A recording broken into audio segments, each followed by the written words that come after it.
jalan yang diridhoi oleh Allah Subhanahu wa taala. Agar manusia ini tidak tersesat, maka Nabi tinggalkan kepada kita dua, yaitu Al-Quran dan Sunnah Rasulullah Sallallahu Alaihi Wasallam. Siapa yang berpegang teguh kepada Sunnah, maka insya Allah dia akan selamat baik di dunia maupun di akhirat. Bapak-bapak, ibu-ibu, jamaah subuh yang dirahmati Allah Subhanahu wa taala.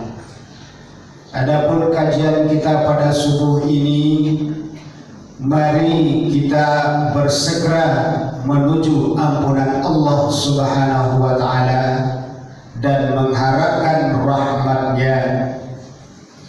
Kaum muslimin jamaah subuh yang dimuliakan Allah, kenapa kita harus bersegera meminta ampun kepada Allah, mengharapkan rahmat Allah?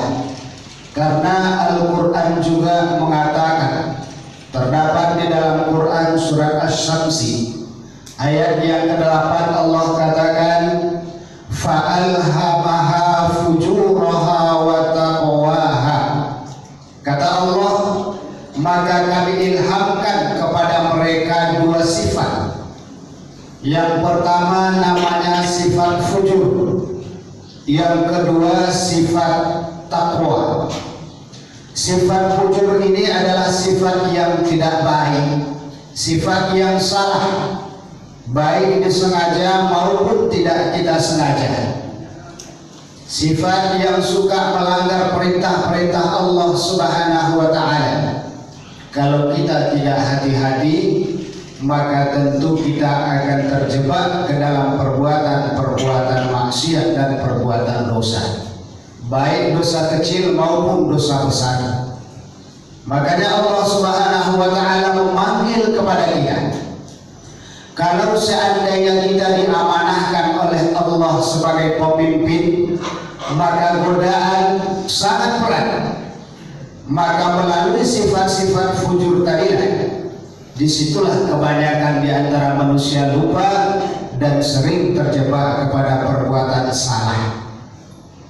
Nah, makanya Allah Subhanahu wa taala panggil kita dalam Quran surah Ali Imran ayat 133, kata Allah, wasari'u ila maghfiratin mir rabbikum wa jannatin 'arduhas samawati wal ardh u'iddat lil muttaqin.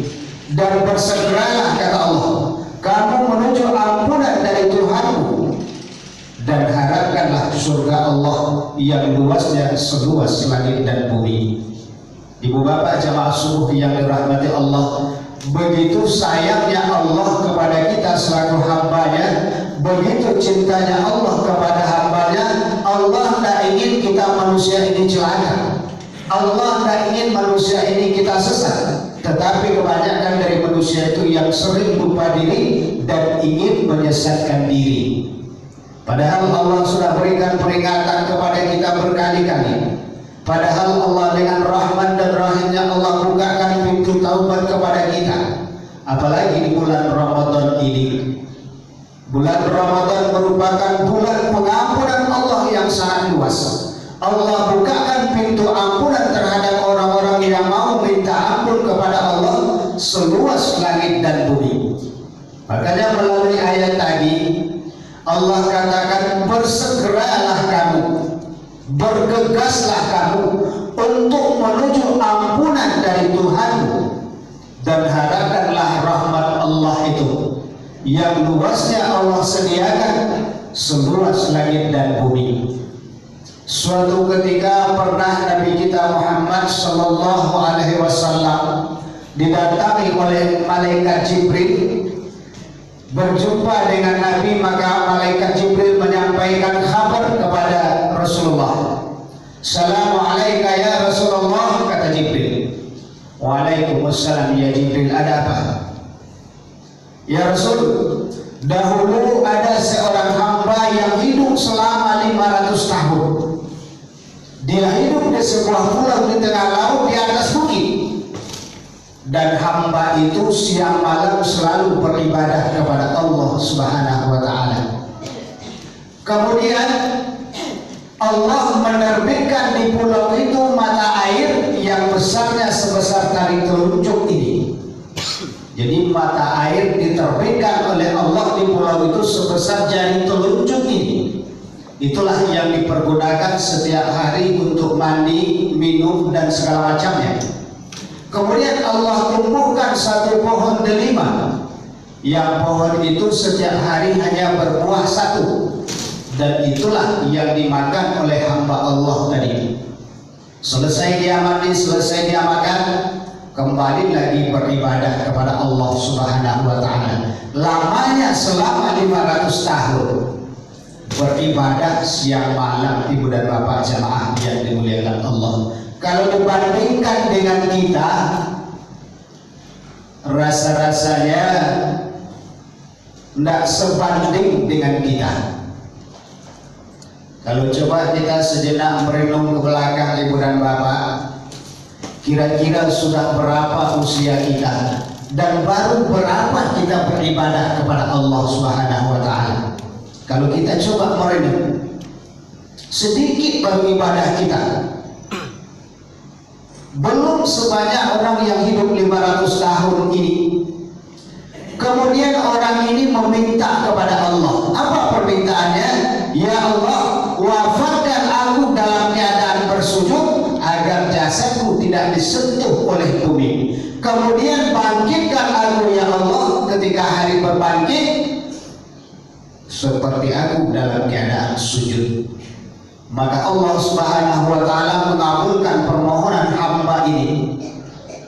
Kemudian Allah Subhanahu wa Ta'ala memanggil malaikatnya, wahai malaikatku, bangkitkan hambaku itu dan masukkan dia ke dalam surga karena rahmatku, kata Allah. Maka malaikat diperintah Allah bergegas membangkitkan hamba Allah ini, kemudian memasukkannya ke dalam surga. Ketika hendak dimasukkan ke dalam surga, hamba tadi meminta kepada Allah. Apa permintaannya? Ya Allah, masukkan aku ke dalam surgamu karena ibadahku. Allah ulangi sekali lagi, hai malaikatku, masukkan hambaku ini ke dalam surgaku karena rahmatku.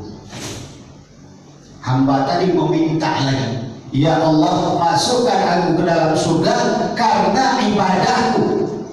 Sampai 3 kali hamba ini meminta seperti itu. Maka Allah panggil malaikat, hai malaikat sini, sekarang coba kau timbang, mana yang banyak rahmatku ketimbang ibadah orang ini. Maka ditimbang oleh malaikat. Akhirnya ternyata ibadah yang dia lakukan siang malam selama 500 tahun tadi tidak sebanding dengan rahmat Allah yang telah diberikan kepada hamba Allah ini. Tidak sebanding. Akhirnya Allah panggil malaikat, hai malaikat, lemparkan dia ke dalam neraka. Ketika hamba ini diangkat hendak dilemparkan ke dalam neraka, dia mohon kepada Allah, ya Allah, masukkan aku ke dalam surgamu karena rahmatmu. Nah, ibu bapak jamaah subuh yang dimuliakan Allah, dari riwayat yang singkat ini, kita manusia ini tidak mungkin rasanya masuk ke dalam surga Allah karena ibadah yang kita lakukan siang malam yang tidak seberapa. Tetapi karena rahmat Allah, Allah itu maha pengampun, Allah itu maha pemaaf, maka Allah panggil kita melalui ayat ini, bersegeralah kamu menuju ampunan Allah. Karena kita manusia ini, ibu dan bapak jamaah subuh yang dirahmati Allah, tidak ada manusia yang tidak bersalah. Tak ada manusia yang tidak bersalah kecuali Rasulullah SAW yang baru dapat ampunan dan jaminan daripada Allah Subhanahu wa Ta'ala. Kalau kita lihat Nabi kita Muhammad SAW sudah dijamin oleh Allah bebas dari segala dosa, dijamin masuk surga, tetapi ibadahnya luar biasa kepada Allah Subhanahu wa Ta'ala. Maka diceritakan oleh Aisyah sampai-sampai kaki Nabi ini bengkak berdiri karena sholat untuk beribadah kepada Allah Subhanahu wa Ta'ala. Coba bayangkan, mungkin bagi kita di sini banyak juga kakinya yang bengkak, tapi bukan karena berdiri untuk sholat. Rasulullah kakinya bengkak berdiri untuk sholat sudah dijamin oleh Allah Subhanahu wa Ta'ala. Nah, ibu bapak jamaah subuh yang dimuliakan Allah, karena kita manusia, al-khata' wa sifatun nas, salah, lupa, janggal adalah perbuatan kita. Maka oleh sebab itu kita bergegas menuju ampunan Allah melalui seruan ayat Allah ini. Kemudian harapkanlah surga Allah itu yang luasnya seluas langit dan bumi. U'iddat lil muttaqin, kata Allah, Allah peruntukkan bagi orang-orang yang bertakwa. Kalau kita lihat ayat ini, apa yang dimaksud dengan orang-orang yang bertakwa? Yang pertama, alladzina yunfiquna fis sarra'i wad dharra, yaitu orang-orang yang membelanjakan hartanya di jalan Allah, baik ketika lapang maupun dalam keadaan sempit, baik secara terang-terangan maupun sembunyi-sembunyi. Artinya orang yang gemar bersedekah, orang yang suka membantu dan menolong orang lain, orang yang tidak acuh terhadap lingkungan. Inilah yang dikelompokkan dalam ayat ini, termasuk ke dalam kelompok orang-orang yang bertakwa. Saya ingin sampaikan sebuah kisah sahabat Rasul yang bernama Sya'ban. Sya'ban ini adalah salah seorang sahabat Nabi, tetapi namanya tidak begitu mencuat. Namanya tidak terkenal seperti sahabat-sahabat yang lain. Tetapi Sya'ban ini hidup sezaman dengan Nabi. Rumahnya jauh dari masjid, tetapi Sya'ban ini setiap waktu dia tetap pergi sholat berjamaah bersama-sama dengan Nabi. Tempat yang dia tempuh dari rumahnya menuju ke masjid ini memakan waktu lebih kurang 1,5 jam. Jadi 1,5 jam dari rumahnya menuju ke masjid. Tapi dia tidak pernah tinggal sholat berjamaah sepanjang hidupnya sampai akhir hayatnya. Luar biasa sahabat ini, ibu dan bapak jemaah yang dimuliakan Allah. Suatu ketika hendak sholat zuhur, Sya'ban ini merasa agak terlambat karena jam sudah menunjukkan jam 11. Perutnya lapar, tidak sempat makan. Kemudian diambilnya lah sepotong roti, dibungkusnya dan diambil sebotol air, dibawa berangkat pergi untuk sholat berjamaah zuhur. Kalau sekiranya ada kesempatan berhenti di tengah jalan, maka di situ niatnya untuk makan. Maka berangkatlah Sya'ban ini, akhirnya berjalan sampai di tengah jalan, tidak tahan olehnya lapar, dia berhenti di sebuah pohon. Ketika dia hendak membuka makanannya, datang orang meminta, "Pak, lagi aku makan Pak, aku lapar lah 2 hari nak makan." Sya'ban macam orang meminta, "Oh, roti yang dibawa tadi dibagi 2." Diajaknya orang meminta tadi, "Pak, mari wah duduk semua makan sama-sama." Dibagi 2 roti tadi, separuh untuk Sya'ban, separuh untuk orang yang meminta. Kemudian air dan saboto tadi dibagi 2, karena itu perbuatan Sya'ban ini mulianya. Selesai makan, Sya'ban berangkat menuju ke masjid untuk sholat berjamaah. Kemudian suatu ketika di saat waktu subuh, pada waktu itu dingin mencekam sampai menusuk ke dalam tulang, karena itu pada dinginnya. Lalu Sya'ban punya pakai jaket tak lo baru. Di tengah jalan nampak darinya seseorang yang sedang kedinginan, menggigil kedinginan. Sya'ban tak sampai hati mencari, dibukanya jaket tadi, dia kira orang yang kedinginan tadi, dia berangkat ke masjid untuk sholat berjamaah. Berdingin-dingin, kakak itu perjuangan Sya'ban ini, ibu dan bapak yang dimuliakan Allah. Jarak dari rumah ke masjid 1,5 jam. Sementara kita umat Islam saat ini di mana saja kita tinggal, paling lama memakan waktu ke masjid itu 20 menit telah lama. Tapi tidak nambah ke masjid. Inilah yang kita sayangkan saat ini.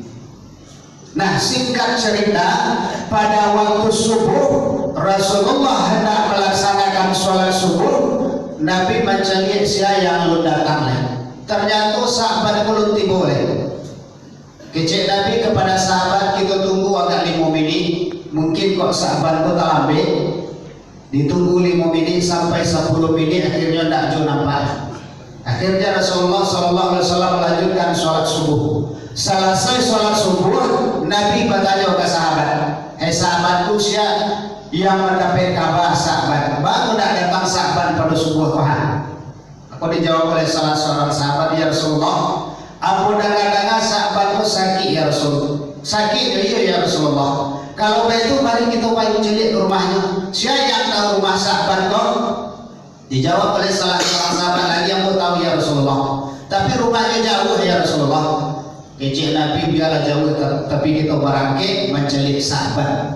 Maka berangkatlah Nabi bersama dengan sahabatnya menuju ke rumah sahabat. Sampai di rumah sahabat bertemulah sebuah gubuk. Kemudian Nabi mengetuk pintu dari luar sambil mendengar seorang ibu yang bersedih, terisak, menangis. Begitu Nabi mengetuk pintu, diucapkan salam, "Assalamualaikum warahmatullahi wabarakatuh." Maka dijawab oleh orang yang dari dalam, "Waalaikumsalam warahmatullahi wabarakatuh." Lalu dibuka pintu dari orang yang ada dalam gubuk tadi. Begitu pintu terbuka, maka orang yang dalam gubuk tadi melihat rupanya Rasulullah SAW. Lalu Nabi bertanya kepada orang yang membuka pintu tadi, "Wahai ibu, apa kau ikut rumah sahabat?" "Iya ya Rasulullah." "Lalu sahabat kemana ibu?" "Ya Rasulullah, suamiku ketika hendak berangkat sholat subuh tadi, dia sudah wafat ya Rasulullah. Rupanya sahabatku meninggal di waktu subuh hendak berangkat melaksanakan sholat subuh." Kemudian istri sahabat ini bertanya kepada Rasulullah, "Ya Rasulullah, di saat suami saya akan meninggal, ada 2 kalimat dan keluar dari mulutnya ya Rasulullah. Aku tak mengerti, aku tak paham ya Rasulullah. Mungkin engkau tahu ya Rasulullah." Maka istri sahabat ini menceritakan kepada Rasulullah kalimat yang pertama, "Kenapa setengah kok tidak semuanya?"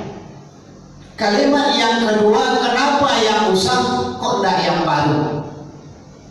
"Saya tidak mengerti ya Rasulullah, apa maksud dari suami saya ini? Seolah-olah dia menyesal ya Rasulullah." Maka dijelaskanlah oleh Nabi kepada istri sahabat ini, "Wahai ibu, di saat ajal hendak merenggut si sahabat ini, Allah memperlihatkan kepadanya betapa dahsyat dan luar biasanya pahala infak, pahala sedekah, pahala menolong orang dalam kesusahan, pahala memberi makan di saat orang kelaparan. Allah perlihatkan itu." Makanya sahabat kau menyasar, bu, itulah ucapannya menyasar. Kalau seandainya sadualahnya roti yang dibawa tadi diagen kau rangkuan, betapa bahagianya sahabat. Tetapi hanya diagih separuh. Itulah yang disesali oleh sahabat ibu. Barulah paham istri sahabat ini. Rupanya yang disesalinya adalah memberi makan roti setengah kepada orang yang meminta. Kemudian yang kedua, kenapa yang usah kodak yang baru? Rupanya sahabatku di saat subuh, ketika subuh menusuk dingin yang menusuk tulang tadi, inyo bagian jaket kepada orang yang kedinginan, dan jaket itu jaket usah. Kalau seandainya baru kejadian sahabat, betapa bahagianya saya, kata sahabat. Itulah ucapan yang dimaksud oleh istri sahabat. Nah, ibu bapak jamaah subuh yang dimuliakan Allah, maka oleh sebab itu sesuai dengan kisah tadi, bahwa infak, bahwa sedekah sekecil apapun yang kita berikan di jalan Allah itu bernilai pahala yang sangat luar biasa sekali. Sekecil apapun kita menolong orang lain, ternyata di sisi Allah Subhanahu wa ta'ala luar biasa. Makanya kata Rasulullah, ketika manusia meninggal dunia kemudian dia dimasukkan ke dalam kubur, di saat itu Allah perlihatkan apakah itu dia memberi makan orang yang kelaparan, apakah itu dia menolong orang yang dalam kesusahan. Inyo hendak meminta balik kata dunia, ya Allah balian nambah kata dunia kau, walaupun agak sesaat, walaupun agak sebentar. Apa yang diinginkannya? Kalau ada orang tua ambu yang tertinggal, ya Allah, ambu akan berikan di jalanmu. Itulah permintaan orang yang telah meninggal setelah dia masuk ke dalam kubur. Karena pada saat itu Allah perlihatkan betapa luar biasanya nilai pahala infak, pahala sedekah menolong orang lain. Makanya Nabi katakan dalam hadisnya, infak, sedekah, pertolongan yang kita berikan kepada orang lain, dia akan menjadi misbahun munir, menerangi kubur kita yang gelap. Makanya banyak orang menyesal setelah dia masuk ke dalam kubur dan hendak minta naik ke atas dunia, dan itu mustahil. Ibu bapak jemaah sekalian yang dimuliakan Allah, jadi makanya Allah kelompokkan dalam ayat ini orang yang bertakwa ini adalah orang yang suka menolong orang lain. Kemudian yang kedua, wal kaziminal ghaiz, orang yang mengendalikan emosi, orang yang mengendalikan marah. Apakah marah tidak boleh? Boleh kita marah, tetapi yang tidak boleh adalah amarah. Marah itu adalah nafsu yang dititipkan oleh Allah kepada manusia. Fa'alhamaha fujuraha, nafsu. Apalagi kita di bulan Ramadan ini, kalau seandainya kita tidak mampu mengendalikan emosi kita, tidak mampu mengendalikan keinginan-keinginan kita, apalagi kalau kita berjalan sore-sore, kita lihat di mana-mana betapa banyak orang yang menjual perbukaan. Rasanya di saat kita lewat melihat orang menjual perbukaan itu, rasanya semua ingin kita makan, semuanya ingin kita beli. Itulah nafsu. Makanya kita harus mampu mengendalikannya. Maka dengan mengendalikan nafsu inilah Allah masukkan dia ke dalam orang-orang yang bertakwa. Kemudian yang ketiga dalam ayat ini Allah katakan wal afina 'anil nas, yaitu orang yang suka memberi maaf kepada orang lain. Datang orang meminta maaf atau tidak, dia tetap memberikan maaf sebelum orang datang meminta maaf. Dan itu sudah dicontohkan oleh Nabi kita Muhammad SAW. Ketika Rasulullah pergi ke Taif berdakwah menyebarkan agama Islam, orang Taif menolak. Bukan saja ditolak, malah dilempari dengan batu, dilempari dengan kotoran unta. Sampai-sampai kan yang Nabi itu mendarah karena lemparan batu. Datang malaikat Jibril menawarkan jasa, ya Rasulullah, minta kepada Tuhanmu biar aku balikan negeri Taif ini. Kecil Nabi, indah Jibril, mereka tidak tahu apa yang kubawa ini. Andaikan mereka itu tahu bahwa aku membawa intan berlian, pasti dia akan mengejarku ya Jibril. Maka Nabi berdoa kepada Allah. Lama doa Rasulullah SAW baru dikabulkan oleh Allah. Nah, ibu bapak jemaah yang dimuliakan Allah, maka oleh sebab itu jangan sampai ada dalam hati kita tersimpan tiada maaf bagimu. Jangan sampai seperti itu. Orang mukmin itu apabila bertengkar waktunya 3 hari, 3 hari kita tidak boleh bertegur sapa. Lewat dari 3 hari sampai 10 hari, sampai 10 malam amal ibadah kita ditolak oleh Allah. Jadi kita harus hati-hati ibu dan bapak. Aduh puluh setengah orang, bukan aduh sampai memutih tulanganmu dalam kuburan dan inyo dak kamu bagi maaf. Takkah itu panas sakit hati aku kenyo. Allah saja maha pemaaf, Rasul saja maha pemaaf. Kenapa kita tidak mau memaafkan? Mudah-mudahan dengan kajian kita yang kita sampaikan ini semoga memberi manfaat bagi kita semua. Dan semoga kita diberikan oleh Allah kekuatan untuk sampai di akhir Ramadan ini. Amin ya rabbal alamin. Terima kasih banyak atas segala perhatian dan mohon maaf segala kekurangan. Billahi taufiq wal hidayah. Wassalamualaikum warahmatullahi wabarakatuh.